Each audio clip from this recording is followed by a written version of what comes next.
서정신 목사님, 대인관계에서 유계속성 죽이기입니다. 박수! 안녕하세요. 반갑습니다. 껍질이 홀라당 벗겨진 남자. 새로운 삶을 살고 있는 서정신 목사입니다. 이제 선악과의 비밀에서 생각 다스리기를 우리가 배웠습니다. 이제 3과는 대인관계에서 육성을 죽이는 훈련을 이제 해야 되겠습니다. 마음을 다스리는 훈련을 했다면 이제 육성을 어떻게 죽이는지에 대해서 알아보도록 하겠습니다. 고린도전서 2장 14절에서 16절. 우리가 세상의 영을 받지 아니하고 오직 하나님께로 온 영을 받았으니 이는 우리로 하여금 하나님께서 우리에게 은혜로 주신 것들을 알게 하려 하심이라. 우리가 이것을 말하거니와 사람의 지혜의 가르친 말로 아니하고 오직 성령의 가르치신 것으로 하니 신령한 일은 신령한 것으로 분별하느니라. 육에 속한 사람은 하나님의 성령의 일을 받지 아니하나니 저희에게는 미련하게 보임이요 또 깨닫지도 못하나니 이런 일은 영적으로라야 분별함이니라. 신령한 자는 모든 것을 판단하나 자기는 아무에게도 판단을 받지 아니하느니라. 누가 주의 마음을 알아서 주를 가르치겠느냐? 그러나 우리가 그리스도의 마음을 가졌느니라. 참고도서 헨리 나우엔과 영성의 책 내용을 보면 당신이 나에게 영적으로 산다는 것이 무엇인가 직선적으로 묻는다면 나는 중심에서 예수님과 더불어 사는 것이라고 대답하겠다. 본 참고 서적에서 말하고자 하는 것은 우리는 나의 이성과 경험, 세상의 가치관으로 살아가고 있다. 이런 세상적인 방법으론 영적인 삶을 살아갈 수 없다. 중심에 예수님과 더불어서 살아야 된다. 그것이 영적으로 산다는 것이다. 즉 우리 성도의 길은 이성에서 영성으로 갈 때 진정한 영적인 세계가 열려지고 육적, 혼적, 영적인 세계가 열리며 치유되고 성장되게 됩니다. 예. 헨리 나우엔과 영성이라는 책에서 말하는 것은 영적으로 산다는 것이 무엇이라고 말하고 있는지에 대해서 우리에게 말하고 있습니다. 영성이라는 것은 우리 내적인 이 마음의 상태가 멈춰 있는 것이 아니라 성령의 인도하심에 따라서 내적으로 변화되는 여정을 사는 것이라고 하는 것입니다. 그 훈련을 그러면 어떻게 이 육적이고 혼적이고 영적인 세계가 치유되고 성장되냐? 훈련밖에 없다는 거예요. 근데 어떻게 하냐면 하나님과 독대하는 훈련을 해야 된다는 거죠.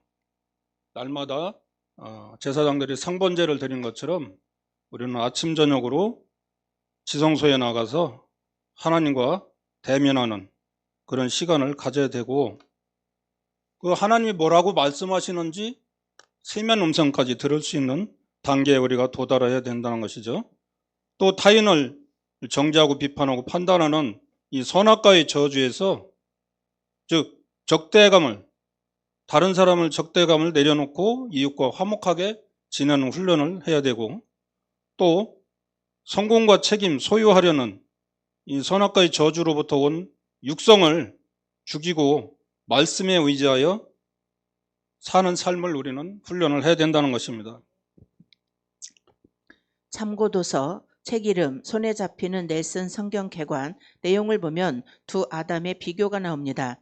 요한일서 2장 16절에 육신의 정욕, 안목의 정욕, 이생의 자랑, 창세기 3장 6절에 첫 번째 아담인 에덴의 아담은 육신의 정욕을 나무를 본즉 먹음직도 하고 안목의 정욕은 보암직도 하고 이생의 자랑은 지혜롭게 할 만큼 탐스럽게도 한 나무. 또 누가복음 4장 1절에서 13절에 두 번째 아담인 예수님은 육신의 정욕을 이 돌들에게 명하여 떡덩이가 되게 하라.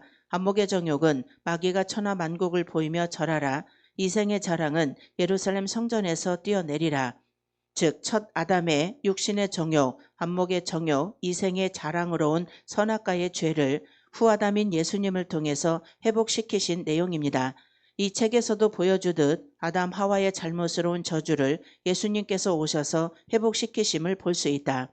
그렇기 때문에 하나님은 우리를 영의 나로 자라게 하는 것이 하나님의 관심 사항이며 모든 관계나 환경은 영의 나를 위한 훈련장입니다. 네, 그래서 참고도서 두 번째 손에 잡히는 넬슨 성경 개관에서 말하고자 하는 것은 첫째 아담의 삶은 무엇이냐면 육성과 이성으로 사는 삶이기 때문에 내 생각대로 사는 삶이라는 것이 하나님 말씀은 없고 오직 내 육성과 이성으로 살아가는 삶이고 그것을 회복시키고 영성으로 살아가는 것을 모본을 보여주신 것이 둘째 아담이신 예수님이신데 그것이 말씀으로 사는 것이고 그것이 영적인 삶이라는 것을 이 책에서 말하고 있습니다.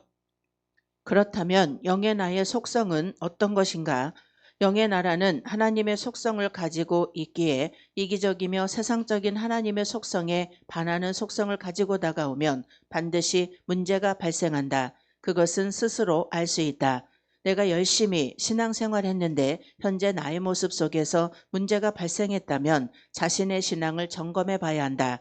하나님의 영의 나라는 화평이며 평화며 사랑이며 감사며 온유함이며 행복이며 겸손이다. 지금 이 세계에서 벗어나 고통의 세계에 있다면 그것은 지금 영의 나로 가는 길에 문제가 있기 때문이다. 그렇기 때문에 하나님의 영적 세계는 철저한 하나님의 말씀으로 이루어졌기에 말씀에서 벗어난 신앙의 길을 가는 사람에게는 한 점의 그름도 없이 고통이 찾아오게 되어 있다. 그래서 우리는 이기심과 세상적인 죄를 버리고 하나님의 말씀에 순종하며 살아야 된다. 내가 그리스도의 장성한 분량에 이르기까지 자라도록 하기 위해서 하나님은 나로 하여금 이런 일 저런 일도 겪게 하신다. 하나님이 하시는 일에는 의미 없는 게 없다.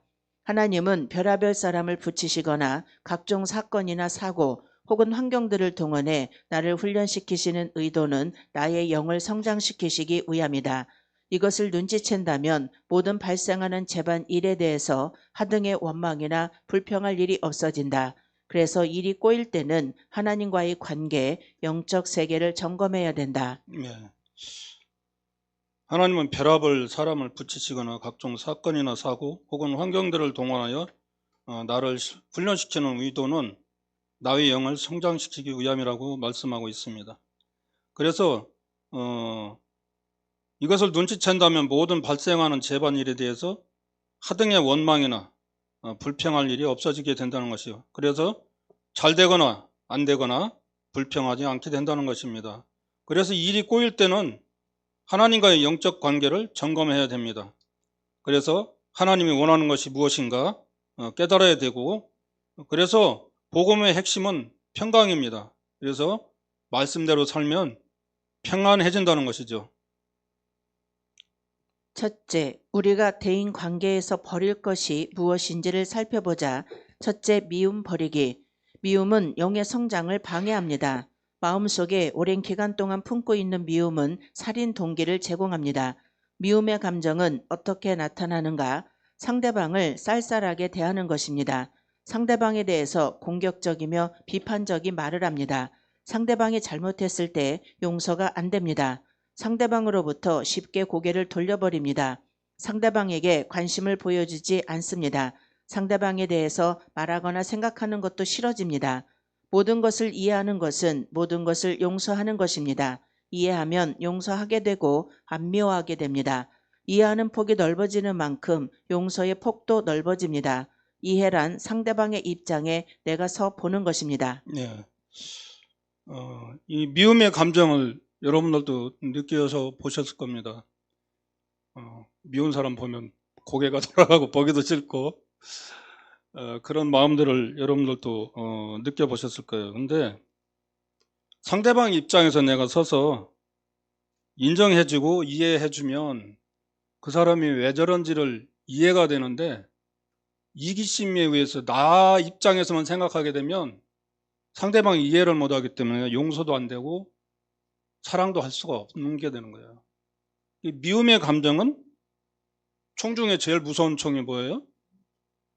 보이지 않는 눈총이라고 그랬죠. 그래서 이 미운 감정을 버리는 방법은 상대방을 왜 저러는지 이해하려고 하는 마음을 먼저 가져야 된다는 것입니다. 두 번째, 경쟁심 버리기. 세상 삶의 방식을 따라 살고 있는 한 예수님 닮기는 곤란합니다. 자기 연민, 낙심, 자학은 경쟁심에서 나옵니다.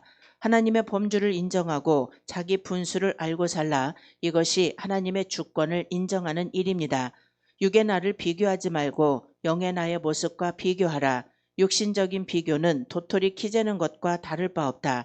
하늘에 속한 영의 나를 비교하면 거룩한 욕구가 생깁니다.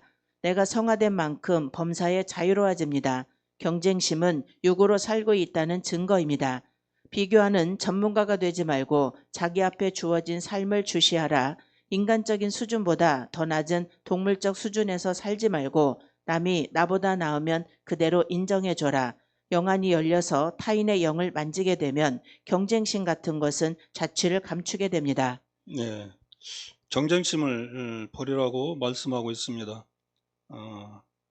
이 경쟁심은 육성을 죽이는 게 아니라 영성을 살려야 된다는 거예요. 우리는 육성을 완전히 죽일 수 있는 존재가 아니에요. 왜 그런지 아세요? 걸레는 아무리 쌍고 빨라도 수건이 되지 않아요. 걸레예요.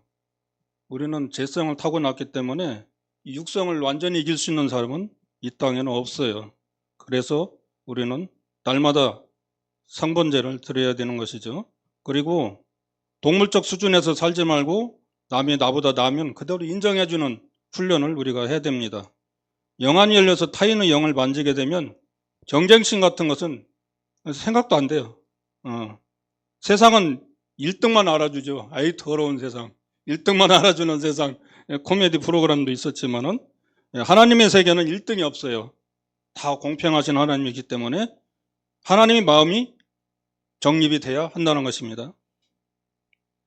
세 번째, 시기, 질투심 버리기. 시기는 육신에 속한 자의 전형적인 모습입니다. 업종이 같은 사람에 대해서 갖기 쉬운 감정입니다. 이웃이 잘 되면 속이 쓰리고 배가 아픕니다. 남 잘 되는 꼴을 보기가 싫습니다. 사실 예수님도 시기, 질투심 때문에 죽임을 당하셨습니다. 내 안에 시기심이 있으면 남에 대해 칭찬의 말을 하기 싫어집니다. 상대방을 있는 그대로 인정해주고 용납하고 더 나아가 칭찬해줘라. 어머머머, 그딴 걸 가지고 잘난 척 하기는. 우리가 보통 이런 마음으로 다른 사람을 찾아보면 안 된다는 거예요. 아유, 잘 됐다. 아유, 좋겠다. 이렇게 표현을 해야 되는데, 잘난 척 하기는 그러면 안 된다는 것입니다. 네 번째, 판단 버리기. 하나님만 만사를 정확하게 판단하실 뿐입니다. 우리는 더하거나 덜하면서 판단하게 됩니다. 왜냐하면 우리는 외모만 볼 뿐 속마음을 볼 수 없기 때문입니다. 내 기준과 수준에서 남을 판단하지 말라. 남을 판단하는 만큼 나도 판단을 받게 됩니다. 로마서 14장 4절에 내가 누구간데 남을 판단하느냐. 또 요한복음 8장 15절에 육체를 따라 판단하지 말라. 나는 아무도 판단하지 않노라. 우리의 관점은 단지 이 사람은 구원받은 자인가, 내가 복음을 전해야 할 사람인가, 이 사람은 하나님께 속한 자인가 이어야 합니다. 누군가가 나를 서운하게 하는 말을 해도 무반응, 무응답할 수 있는 데까지 이르도록 훈련해야 합니다. 조금만 찔러도 꿈틀거림은 아직도 육성이 시퍼렇게 살아있다는 증거입니다. 사자는 말이 없을 뿐 아니라 감각마저 없는 법입니다. 네. 누군가 나를 서운하게 하는 말을 해도 무반응, 무응답할 수 있는 데까지 이르도록 훈련을 해야 된다고 말씀하고 있습니다. 남을 비평하면 너도 똑같이 다른 사람들에게 비평을 받으리라고 말씀하고 있습니다. 그래서 성경은 죽어야 된다라고 말씀하고 있어요. 세례를 받음으로 우리는 예수 그리스도와 함께 죽었고, 나는 죽었어요. 육적인 모습은 죽었고 이제 내 안에 그리스도께서 사신다고 사도 바울이 고백한 것처럼 그리스도의 마음을 품고 살아가야 되는 것이죠. 그래서 죽은 사람은 말이 없어요. 죽은 사람 말하는 거 본 사람 있어요? 사자는 말이 없을 뿐만 아니라 감각마저 없다고 말하고 있습니다. 그래서 어떤 사람이 나를 서운한 말을 해도 나중심적이고 육성인 이 모습을 하나님 중심인 영성으로 고쳐야 된다는 것이죠. 그래서 나는 살았지만 산 순교자로 살아야 된다라고 말씀하고 있습니다. 5번째, 이기심 버리기. 자기 생각대로 말하고 행하는 게 이기심이다. 자기를 이롭게 하는 게 이기심이다. 남을 이롭게 하는 것이 이타심이다. 우리가 지음받은 목적은 하나님을 위해, 남을 위해, 그리고 마지막으로 자기를 위해 지음받았다.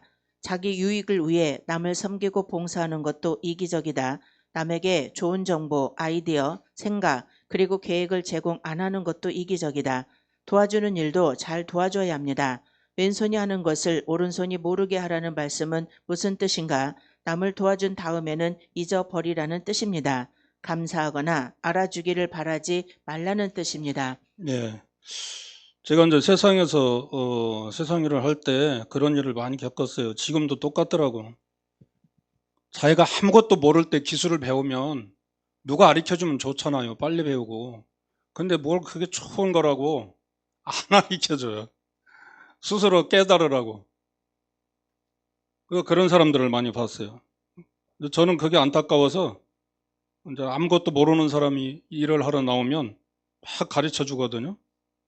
근데 우리 생활에서도, 가정에서도 남편과 아내, 자녀, 이웃이 필요로 하는 것이 무엇인가, 이런 것을 우리가 알아야 되고, 그것이 싫으면은 산속으로 자연인으로 돌아가서 살아야죠, 뭐.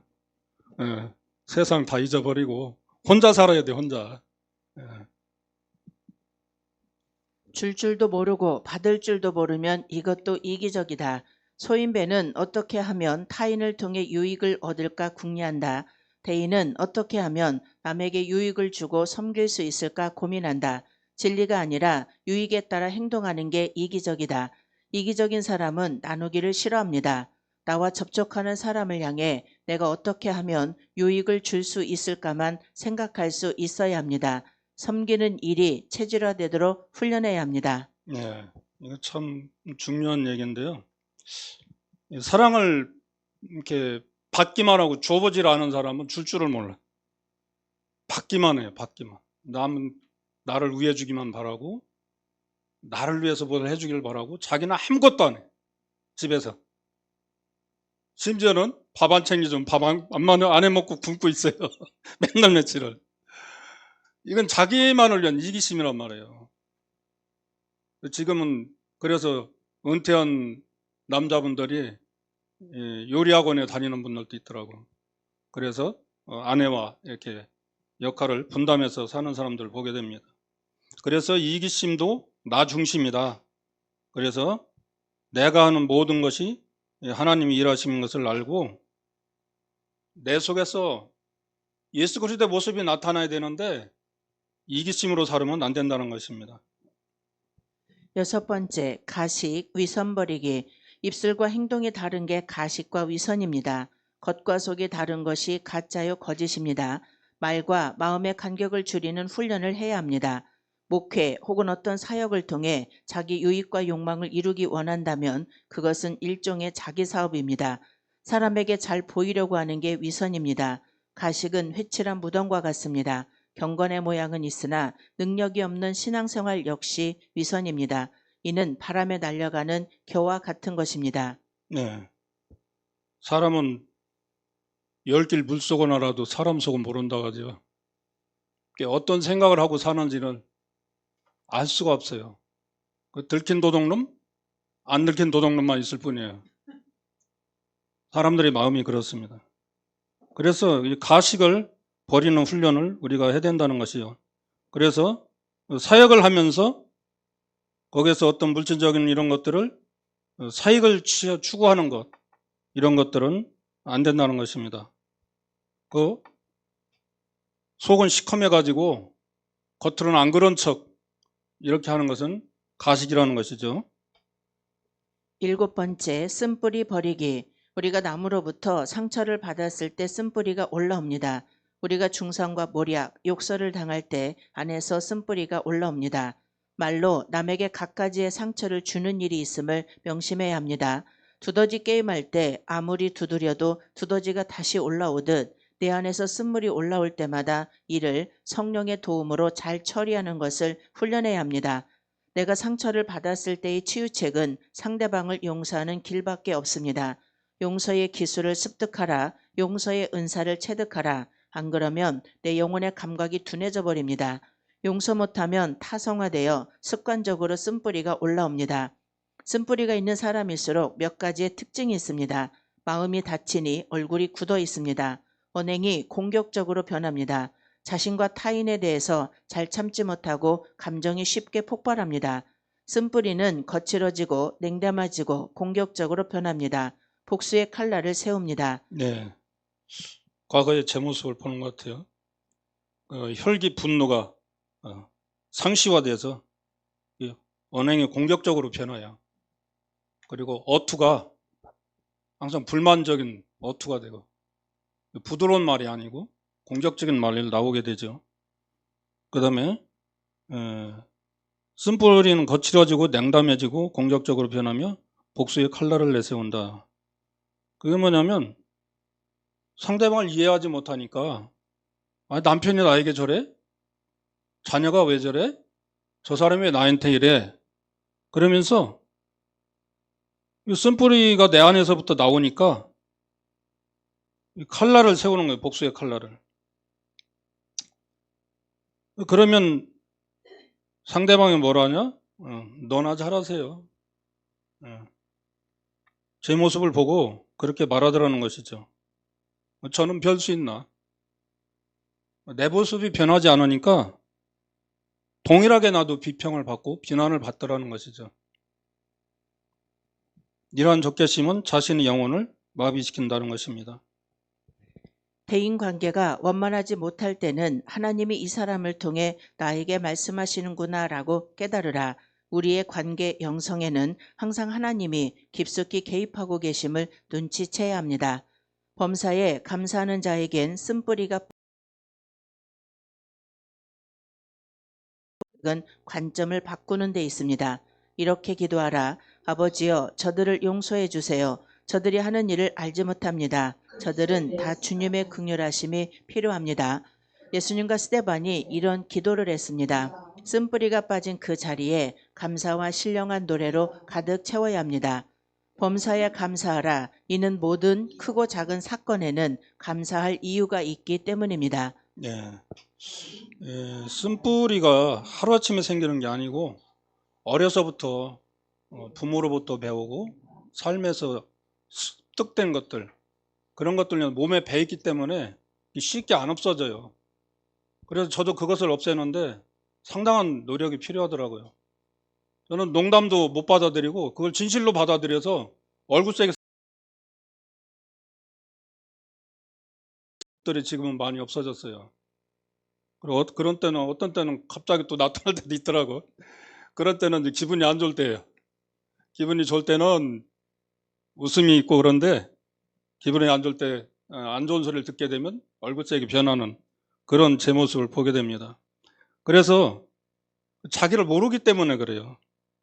자기를 알면 내 안에 쓴뿌리가 무엇인지 알게 되면 그것을 하나하나 고칠 수가 있게 되는 것입니다. 그래서 쓴뿌리가 빠진 그 자리에는 항상 감사와 신령한 노래로 가득 채워야 된다고 말하고 있습니다. 그래서 범사에 감사하고 좋은 말을 사용해야 되고 긍정적인 말, 칭찬하는 말, 축복하는 말들을 사용해야지 이 쓴뿌리가 나타나지 않습니다. 두 번째, 좋은 영성과 관계를 가지려면 어떻게 해야 하는가? 길들여진 들짐승은 사람들과 잘 어울려서 살아갈 수 있습니다. 그리고 자신들에게 필요한 것을 얼마든지 얻을 수 있습니다. 왜냐하면 그들은 사람들과의 신뢰의 관계가 형성되었기 때문입니다. 신뢰가 무엇인가? 그것은 서로의 마음을 열어놓은 상태입니다. 미물인 짐승도 알고 보면 얼마든지 자신의 의사를 사람들에게 전달할 수 있다. 그런데 왜 사람들 간에는 서로의 의사가 전달되지 않는 것일까?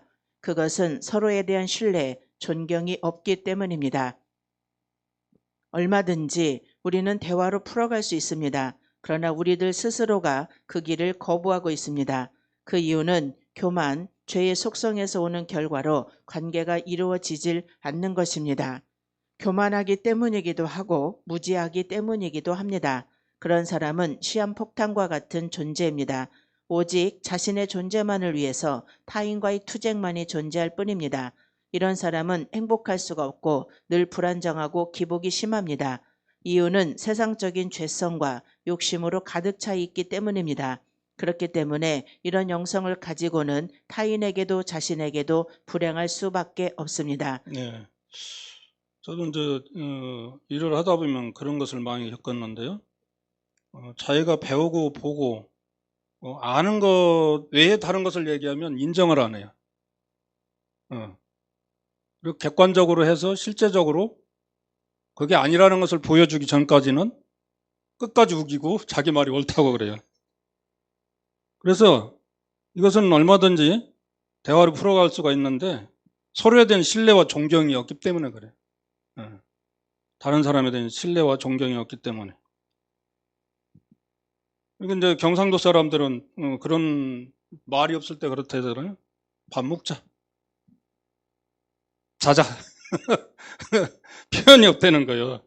근데 우리는 대화를 많이 해야 되죠. 서로 마음이 어떤지를 서로 나누고 그 마음을 서로 이해를 해야 된다는 것이죠. 그래서 표현을 하라는 거예요. 사랑의 표현도 해봐야 되고, 그리고 상대방이 하는 일이 마음에 안 들을 때는 너전달법을 쓰면 안 된다는 거예요. 네가 그러니까 그렇지 라고 하지 말고 네가 그러니까 내 마음이 이러네 라고 우회적으로 표현하면 상대방이 화를 안 낸다는 거예요. 근데 지적질하면 선악까지요. 정죄하고 비판하고 판단하는 거죠. 선악의 저주를 발동시키면 관계가 깨져버리는 거죠.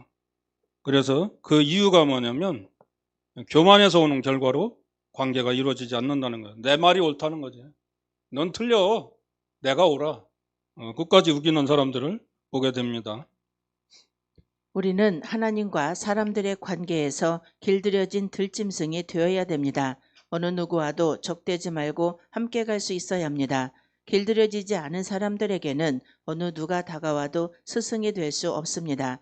왜냐하면 자신이 스승이기 때문입니다. 이들은 가장 불행한 인생을 살아가는 사람들이다. 우리에게는 스승도 제자도 있어야 된다. 우리 속에 있는 쓴뿌리와 견고한 진은 우리 스스로는 해결할 수 없습니다. 그것은 하나님의 역사하심이 있어야 합니다. 예. 길들여지지 않은 사람들에게는 누가 다가와도 스승이 될 수가 없어요. 내가 옳다라는 교만이 있다면 스승이 아무리 얘기해도 들어먹질 않아요. 근데 저도 이제 애견을 키우면서 훈련도 시켜봤는데 이 강아지도 훈련시키면 사람 말을 잘 들어요. 근데 우리도 하나님 말씀에 순종하는 훈련을 행해야지만 그 무지가 하나님의 지혜로 바뀌어서 하나님의 인격이 내 안에 있기 때문에 사람들을 대할 때 관계가 좋아지는 것이죠. 하나님은 사람을 통해서 역사하십니다. 그러기에 우리에게는 스승이 필요한 것입니다. 그래서 절대적인 스승이 있는 자는 축복받은 자입니다. 그런 사람은 쓴뿌리와 견고한 진을 빨리 해결할 수 있게 됩니다. 네. 주님이 말씀하셨죠. 어떠한 견고한 지혜도 어떠한 견고한 진도 어떠한 지혜도 파하시는 하나님이시라고 말씀하고 있습니다. 말씀 없이 사는 것은 선악의 저주인 것이죠. 즉 사람들은 절대적인 스승이 없어서 만나지 못한 것이 아니라 자신 스스로가 절대적인 스승을 받아들일 준비가 되어 있지 못해 만나지 못한 것입니다. 우리의 절대적인 스승인 예수님은 언제나 우리에게 오실 준비가 이미 끝나셨기 때문입니다.